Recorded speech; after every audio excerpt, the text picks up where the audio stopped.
வணக்கம். சோலை சாய் சமையல்லேருந்து இந்திரா பேசுகிறேன். இன்றைக்கி வீடியோவில் வேர்க்கடலை பருப்பி தான் செய்ய போகிறோம். இது பெரியவங்கலேருந்து சின்னவங்க வரையும் விரும்பி சாப்பிடுவாங்க. இந்த வீடியோவை கடைசி வரையும் ஸ்கிப் பண்ணாமல் பாருங்கள். வாங்க வீடியோக்குள்ளே போகலாம். 1.5 கப்பு வெல்லம் எடுத்துருக்கிறேன், துருவி வச்சுருக்கிறேன். அதை போட்டுடலாம். இந்த கப்புனால 1.5 கப்பு. 3/4 கப்பு தண்ணி ஊற்றிக்கலாம். நல்லா கரையை வெட்டி வடிகட்டிக்கலாம். கரையட்டும்.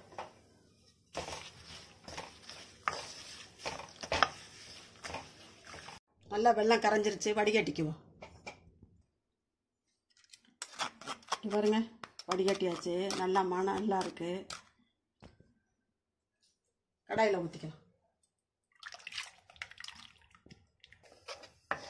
நல்லா பாகு எடுத்துக்கலாம். இதுக்கு பாகு பாதம் தான் முக்கியம் வேர்க்கடலை பருப்பிக்கு. இன்னும் நல்லா கொதிச்சு பாகு வரணும். உடையிற மாதிரி இருக்கணும் பாகு பதம். நல்லா பாகு வெள்ளம்னே கேட்டு வாங்கிக்கோங்க கடையில். அப்போதான் நல்லா கலராகவும் இருக்கும். வெள்ளையாக வாங்கிடக்கூடாது. வெள்ளம் எப்பவும் வாங்கும் போது. புதுசாக பழகிற பிள்ளைங்க கொஞ்சமாக செஞ்சு பார்த்துக்குங்க. 1 கப்பு போட்டு செஞ்சு பார்த்துக்கிட்டிங்கன்னா ஈஸியாக இருக்கும் உங்களுக்கு. வெல்லமும் வேர்க்கடலையும் இருந்தால் போதும். வீட்டிலே செஞ்சு சாப்பிட்லாம். நல்லா ஹெல்த்தியாகவும் கொடுக்கலாம் பிள்ளைகளுக்கு.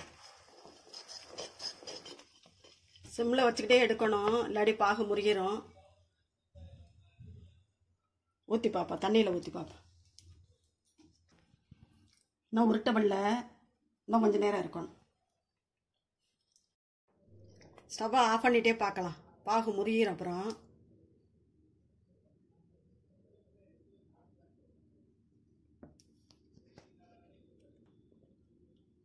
நல்லா உருட்டை வருது.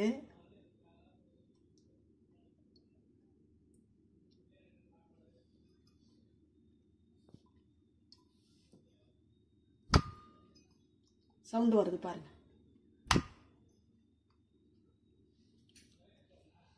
ஸ்டவ் ஆன் பண்ணிக்கலாம்.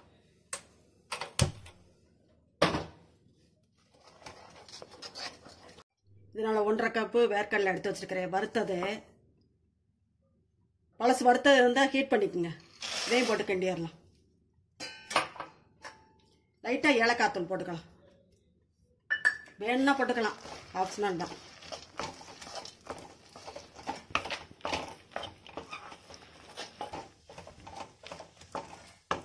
நல்லா கலரிட்டோம்.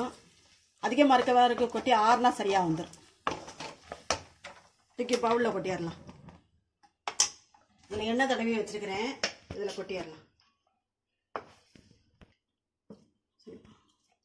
நெய்யோ தேங்காய் எண்ணெயோ தடவி வச்சுக்கணும் பவுலில். அப்போதே வாசனை வராது. மற்ற எண்ணெயோ தடவிடாதீங்க. இந்த மாதிரி தேய்ச்சி விட்டிங்கன்னா சமமாக ஆயிரும்.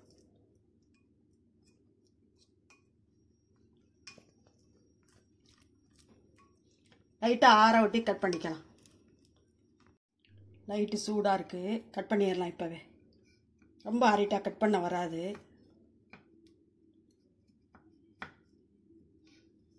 வேணுங்கிற ஷேப்புக்கு கட் பண்ணிக்கலாம். இதே மாதிரி இந்த சைடும் கட் பண்ணிக்கலாம்.